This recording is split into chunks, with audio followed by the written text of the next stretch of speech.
là, Lana.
T'es pas rassurée, Bella? Mais non, elle n'est pas prête.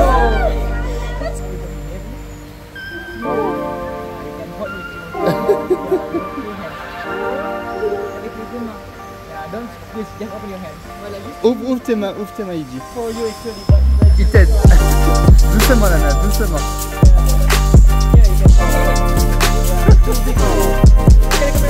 Yes, it's okay with the camera.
Lana, attends.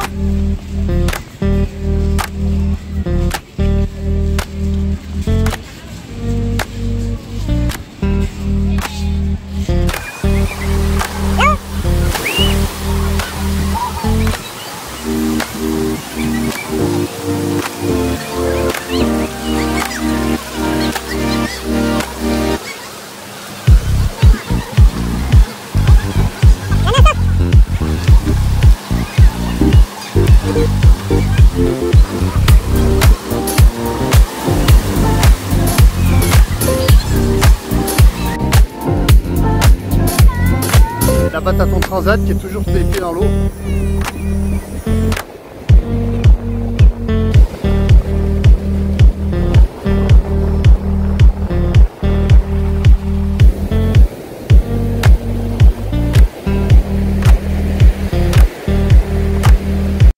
Comme tu l'as compris, nous étions à Bali pendant 2 semaines.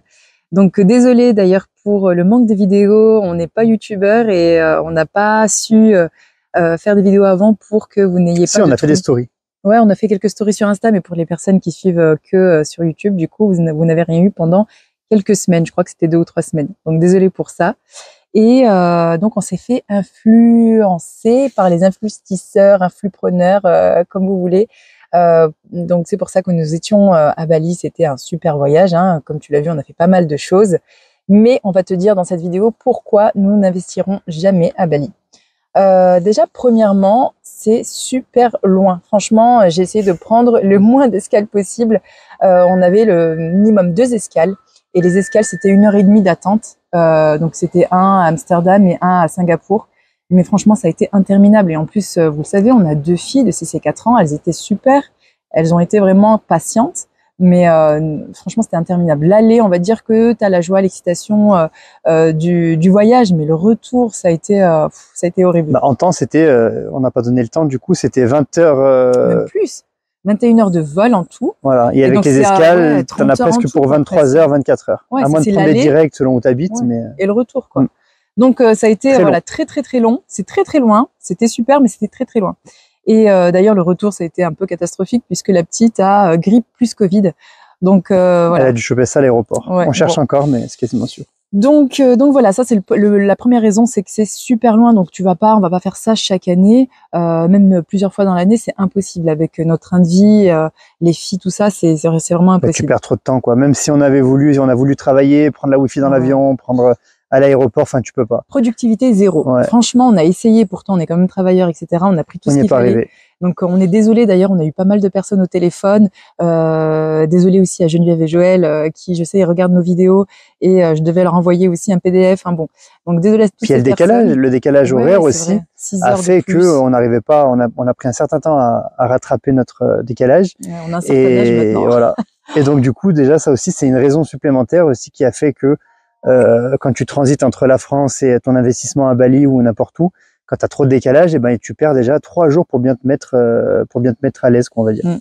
Ensuite, justement, ça me fait amener sur le deuxième point, qui est pour moi, enfin pour nous, ça représente un investissement qui est beaucoup trop loin.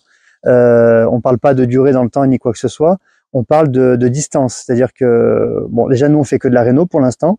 Le neuf nous intéresse mais sans plus, et un investissement à Bali c'est forcément quelque chose de neuf. Donc avec un suivi de travaux qui est peut-être un peu plus poussé, un peu plus intensif. Et je considère que si je peux pas y mettre mon nez toutes les semaines, ça va être compliqué. Donc tu vas pas rester tout le temps des travaux à Bali. Ça veut dire qu'il faut donner cette mission à... On a vu, hein, de toute façon, tu as des panneaux de partout là-bas d'affichage qui te promulguent un peu l'investissement sur Bali. Donc c'est des constructeurs tout simplement qui prennent, je pense, des belles marges. Donc de nouveau, toi, de dire que tu perds en rentabilité, ça c'est quasi sûr. Donc voilà, pour moi, c'est un point qui exclut l'investissement. Là, je parle à court terme, un investissement à l'étranger si je suis vraiment trop loin pour suivre les travaux et intervenir en cas de problème. On investit à 30 minutes maximum de la maison. Alors, vous imaginez pas dans notre pays. On le dit quand même, mais bon, je pense que tous ceux qui s'intéressent à Bali le savent. Bali, tu ne seras jamais propriétaire de ton terrain. Donc, encore une fois, pour nous qui aimons la pierre et la terre, eh ben, ça me fait un petit quelque chose. Même si tu es propriétaire de ta baraque, si tu n'as jamais le terrain et que tous les 30, 40 ans ou 60, je sais plus combien c'est, il faut se repositionner sur de nouveau payer des droits et des frais, eh ben, moi, ça me freine. Personnellement, je suis pas trop pour. Ensuite, la troisième raison, c'est que moi, j'ai préparé donc les 3 à 4 premiers jours. Donc, j'avais pris le Airbnb, on a pris des maisons là-bas avec piscine, donc super. Et par contre, ensuite, quand on était là-bas, c'était fait exprès. Je voulais vraiment être sûre de la destination, peut-être parler avec des locaux et qui vont nous dire d'aller plus dans cette ville que dans l'autre. Donc, du coup, j'ai pas préparé la totalité du voyage exprès. Et on s'est rendu compte, quand on a pris 2-3 jours avant les Airbnb suivants, qu'il y avait des milliers d'Airbnb existants sur une ville, quoi. C'est-à-dire que il y avait des milliers de Airbnb, mais vraiment, quand je parle de milliers, c'est vraiment plus de 1000. Et dans toutes les gammes, hein, il t'avait autant du logement un peu médiocre, pourri, hein, ce qu'il y en a quand même, des chambres privées, et tu avais des très belles villas qui étaient toujours à disposition. Et nous, du jour au lendemain, donc on n'a pas compris, on s'est dit mais comment ces personnes-là peuvent avoir un taux de remplissage assez conséquent comment ils pour s'en vivre, sortent? parce qu'il y en a trop. je pense qu'il y en a beaucoup. Donc ça nous a choqué par rapport aux maisons et aux locations disponibles. Donc voilà. Et pour parler chiffres aussi, parce que si vous aimez bien les chiffres toujours, pour vous donner une idée, on avait des villas, si vous les avez vues, c'était des belles villas quand même, toujours avec deux lots. Moi j'appelle ça deux lots parce que c'était une chambre, c'est une maison individuelle quasiment, plus la piscine à chaque fois. C'était des prix initiaux affichés à peu près à 100, 120, 140 euros. Il y a eu des villas, on a touché à 47, à 57, parce que on les a pris en dernière minute et qui, je pense, qu'ils voulaient compléter les plannings, et on a eu vraiment des villas de ouf pour 50 euros. Les 3 premières. Avec le petit-déj le matin. À Ubud, c'était différent quand même. À Ubud, parce que Ubud, c'est ultra surcoté, donc c'est même pas la peine d'en parler. Je pense qu'Ubud, moi, ça a été, j'ai pas aimé trop. Enfin, franchement. En fait, il y a pas mal de choses à faire, donc c'était en plus le 4e point. C'est que ça soit voilà, que c'est vraiment Bali, c'est assez connu maintenant. Nous-mêmes, on est allés voir, mais c'est vrai qu'il y a pas mal d'expatriés, il y a pas mal d'étrangers qui ont visité. Et nous, ça nous a un peu choqué par rapport au ratio en fait des personnes qui habitent là-bas et des expats et voyageurs. Et donc, ça nous a un petit peu dégoûté, surtout à Ubud.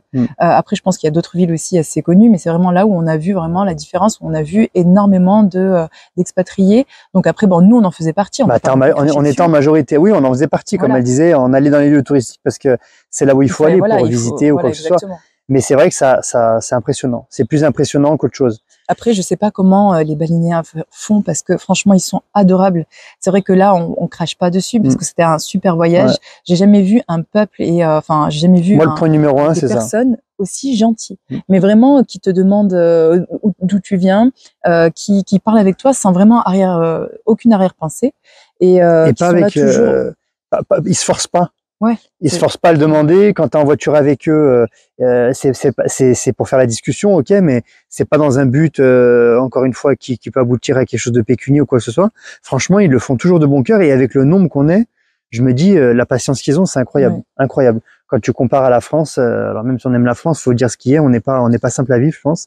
Et on l'a vu directement quand on est arrivé de l'aéroport. Hein. Ça a été la cata. Ça a été un choc quand on est arrivé là-bas, parce qu'on s'est pris une vague de gentillesse et de je sais pas, des gens qui venaient vers nous comme ça, juste aucune insécurité malgré le nombre. Il y a très peu de règles, il y a très peu de choses comparé à la France. On n'a presque pas vu de la police. Hein, voilà, t'as une liberté. Après, je pense ce qui attire beaucoup les expatriés, ça reste la liberté, parce que tu te sens libre en fait là-bas. C'est ce qui me reste, c'est cet esprit de liberté en permanence, comparé à la France où on a de moins en moins de liberté, je pense. Mais c'était quelque chose de mémorable à retenir. Après, ce qui a été compliqué aussi, c'est que juste pour faire 20 km, des fois, on mettait 2 heures. Parce que les infrastructures n'ont pas suivi, en fait, l'arrivée de tous ces expatriés. Et puis, donc mais vraiment, 20 km, 1h30. Donc, t'es tout le temps dans les bouchons. Pas de feu rouge, pas de rond-point, c'était toujours bouchon. Donc ensuite, le 5e point, c'est les fonds. Franchement, nous, on utilise et on fait l'investissement immobilier parce que on peut utiliser le levier bancaire. Quand tu investis dans un pays étranger, tu dois mettre au moins 30 à 40% de fonds propres, et c'est pas du tout notre stratégie actuellement. Donc en vrai, on aurait eu 2-3 millions et que on savait pas quoi faire. Bien sûr, on achèterait peut-être quelque chose là-bas. Comme tout le monde. Mais là, non. Franchement, c'est pas du tout. À l'heure actuelle, en cherchant, je pense qu'il y a beaucoup d'autres investissements à l'étranger que tu peux faire. On en voit sur Insta et compagnie des accompagnants. T'as des villes comme des îles comme Nosy-Be, des choses vers Madagascar qui sont encore pas trop connues, qui marchent énormément. Aussi, c'est en Afrique du Sud. Il y a des gens qui investissent. Enfin, t'as pas mal de villes. Hein. Je parle pas des États-Unis et compagnie, mais on parle vraiment des pays un peu tropicaux au climat attrayant. Je pense que Bali, c'est fini. C'est fini. C'est pas fini, mais je pense que c'est déjà bien occupé. Voilà. Pour finir avec ça. C'est vrai que nous, on adore Christopher Wangen parce qu'on a commencé avec lui, et donc c'est un peu lui qui nous a qui nous a mis la puce à l'oreille, on va dire. Qui nous a fait découvrir ce pays-là, et donc on est super contents. Hein. On a fait, je vous dis, c'est vraiment un voyage que même les filles auront toute leur vie dans leur tête. Mais par contre, investir là-bas, pour nous, c'est non.